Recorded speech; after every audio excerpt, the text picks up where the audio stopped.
thanks for coming tonight. Quick press conference because I know a lot of people heading back to London. Second round destruction from Conor Benn and Chris Van Heerden, another great performance. The man from Essex headlining in Liverpool in front of a big crowd, now Manchester. One of the biggest stars of British boxing, one of the biggest stars in world boxing. We're going to go over to the floor for questions.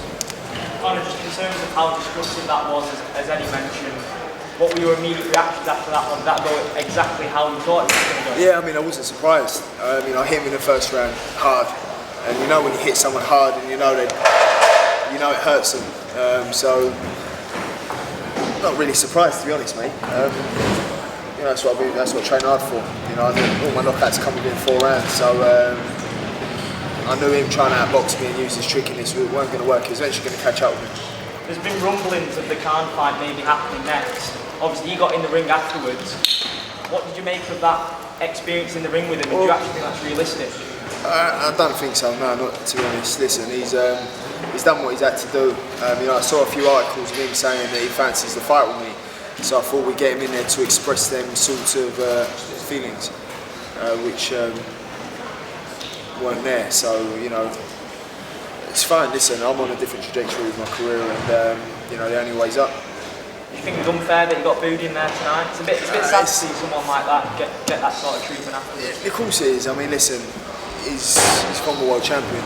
He's achieved everything a young fighter could want to achieve in the sport of boxing. So it wasn't fair he got booed, but it is what it is. The crowd like what they like. I ain't gonna sit and moan about it. For yourself, you've always said, I'll fight anyone that's put in front of me. Anyone. I ain't too fussed, mate. Do you know what I mean? Yeah.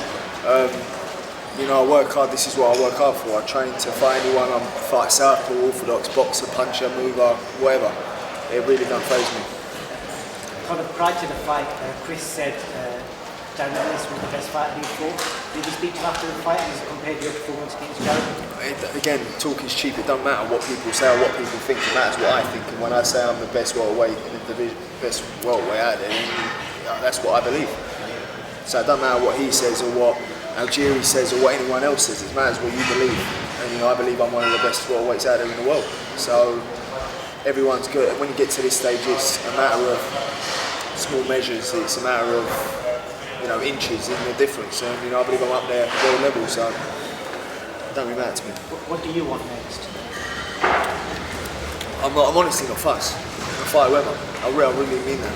I'll fight whoever they put in front of me. If it's going to help me get higher up in the rankings. You got Ugas Spence fighting tonight. So any of them, it don't bother me. Andi, did you expect to finish like that? Not that early. I said that if Van Heerden could get past 4 or 5 rounds, it could be interesting, but Conor's a beast, even from the first bell, just wouldn't give him a second, and that's what you've got to do to it, especially to older fighters that have been a little bit inactive. You've got to set about them, and that's why he's so exciting. Took a few in the first round, but to land several more, and already after the first round, he went back to the corner thinking, what the fuck have I signed up for here? And obviously in the second round, he just got absolutely destroyed. So there'll always be criticism, but no one's done that to Chris Van Heerden. But what that does show by dealing with a fighter of that quality, that easily, is it's time. It's time to move up, and it's time to move on. And the progression's been incredible. And as I said earlier, it would be absolute madness to get to world championship level having never faced a southpaw. For his development, I think that was really important, and it was another brilliant performance. What can I say? All kinds of fights to keep throwing with fight today with Ugas and Earl Spence Jr. What can realistically happen? Well, tonight actually we're supposed to fight Maurice Hooker, which is actually a really good fight. And if we fight sooner rather than later, that could be another name that comes in. But if we wait till later in the summer, Mikey Garcia, Danny Garcia, Keith Thurman, Adrian Broner, these are all massive fights that fill up the O2. But I feel that he's ready for those guys. It's nerve-wracking because they're another level to the opposition we've been facing. But he's been breezing through this opposition. And it's really down to Tony to say, Conor would fight anybody. It wouldn't even have to go to him to ask. But it'll be Tony's decision to look at it and say, yes, the perfect step now at the perfect time. So it doesn't really matter. I can tell you fights that will fill the O2 and pay Conor Benn a load of money. But this man will be the one that says yes, or maybe one more, and so on. Conor, when Eddie mentions about throwing against an American name, there's also the other side of it is you could break America as well. Eddie's obviously got Matchroom USA absolutely flying. Is that something that's on your radar as well? Definitely, but I want to keep it here for the British public for the time being. I mean, I want them to, really see the progression, and they have. And it's a blessing to be fighting all over the country. Fighting in Liverpool, Leeds, Manchester. It's a blessing. Still ain't fought in Newcastle, which could be. Yeah, but also when you look at it, every fighter that's drawing a big crowd in the UK right now is at the back end stages of his career. Even AJ is, he's still got plenty of fights left, but Tyson Fury, Kell Brooks just fought, he's virtually done. Chris Eubank, he doesn't draw the same crowd as Conor, but at the same time, he is at the back end of his career. Conor's a young man. Conor's got 5-6 years left in the sport. So that's why it's really important to keep him in the UK as well, because the headline acts of British boxing, they're actually filling arenas, are coming to the back end of his career. There's no one his age in the UK. There's actually not really anyone in the UK outside of AJ and probably Tyson Fury who are capable of boxing every city and drawing good solid crowds. So I want to keep him in the UK, but of course we have the ability to put him in the US anytime we want. But also, he's making a lot of money, wants to make even more money, and to do that, we want him in the UK headlining in big fights.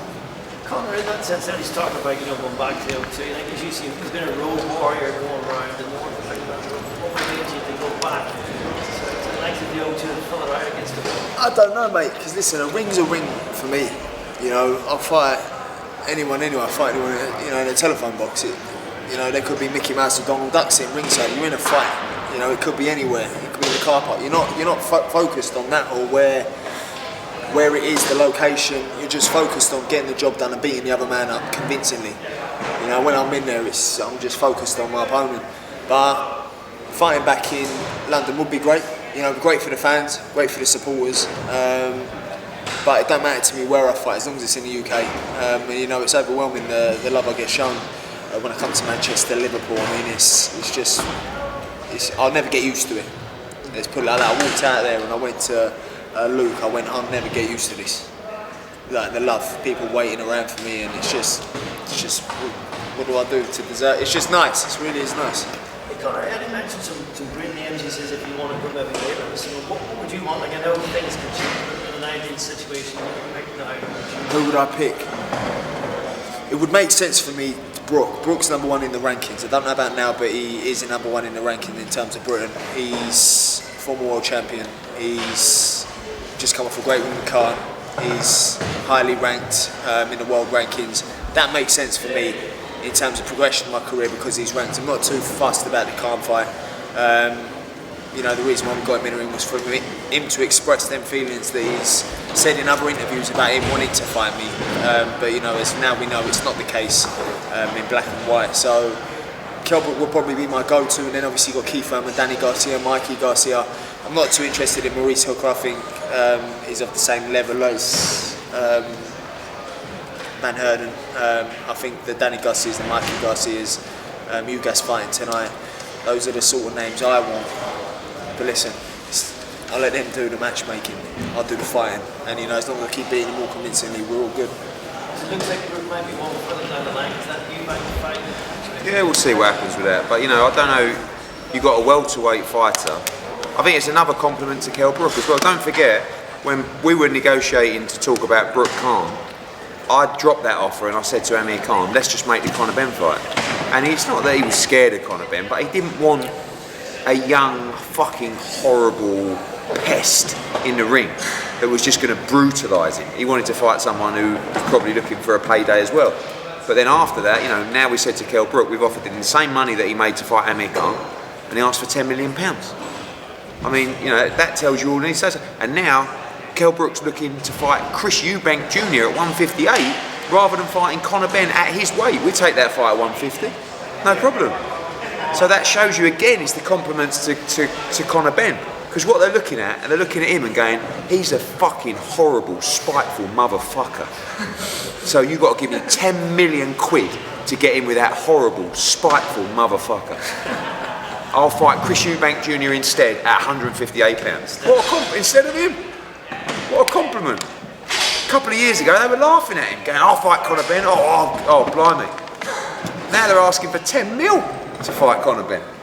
Love it. Do you find that the matchmaking is going to get more difficult than More difficult and more expensive. Eddie, if you can't make one of the big fights, what about the winner of Butayev versus Stanionis, who are both fighting for the WBA? Butayev against Stanionis. I mean, look, this is like the same question as David Avanesian, right? Really good fighters, zero profile. And you know, they think I'm being rude about that. I'm not being rude. I'm giving them the credit of saying really good fighters. But if you've got Stanionis, if you've got David Avanesian, and you've got Mikey Garcia, and they're all the same level, and Mikey Garcia pays you 3 times more than Stanionis and David Avanesian, what are you going to do? But what if you can't make the... No, but then we look at those guys. But it's my job to make those fights, and I will make those fights. But if we can't, we don't have a problem looking at those fighters. But it's risk reward. They're all the same level. I mean, one of them's going to have the regular title by then. Fuck the regular title. Fuck the regular title. Because you win a regular title, oh, you ain't a world champion. So, you know, I love Gilberto Mendoza, and he's messaged me tonight saying we want Conor Benn to be our guy. We want him to fight for the world title. But I'd rather, you know, they're trying to all of a sudden consolidate the belts anyway. But Stanionis for the WBA title, regular title, that's a really tough fight. And you won't even get the credit of becoming a world champion. So you might as well go and fight Errol Spence or Terence Crawford. But if we want to get to the world level with Conor, I want to see those top fights. Is that out there? No, because no one knows, no one's heard of Stanionis apart from you. I bet half the people in this room haven't heard of Stanionis. I'll do Stanionis at the O2 and we'll sell 5,000 tickets in an absolute war against a bloke no one's ever heard of. Or what about we fight Adrian Broner and we fill up 20,000 and he makes a couple of million quid? That's what we want to see. Or Stanionis, like, you've got to let me play the game. I haven't spoken to my dad, actually, and I need to. I just realised he's probably over the moon. I don't think he expects anything less. He expects nothing less. Right, guys, and one more question. Beth? Go on.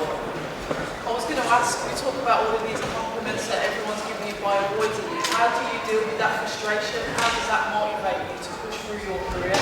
I'm not really frustrated because at the end of the day I'm not really fazed by anyone else or what they think. I'm on a good trajectory at the minute with my career, and you know, I'm in a great position.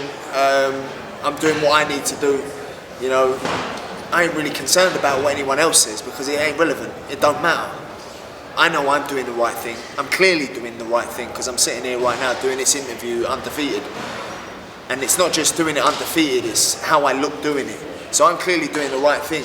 All you other people who are chasing me or hunting me down, all you want is payday, you want payday. And I ain't giving it to them because while they're making what they're making, I'm making what I'm making. And I'm knocking people out. Well, we saw Conor's face when he came into the ring, he did not want any of that. No, I know, but I thought I'd give him the opportunity to come in here and express because I thought if he goes, yeah, we fancy it, well then, you know, it's a done deal. But he don't. But you can't blame him because at the end of the day, if I was him, I wouldn't fancy it. Genuinely. Who needs that in their life? Who needs me in their life?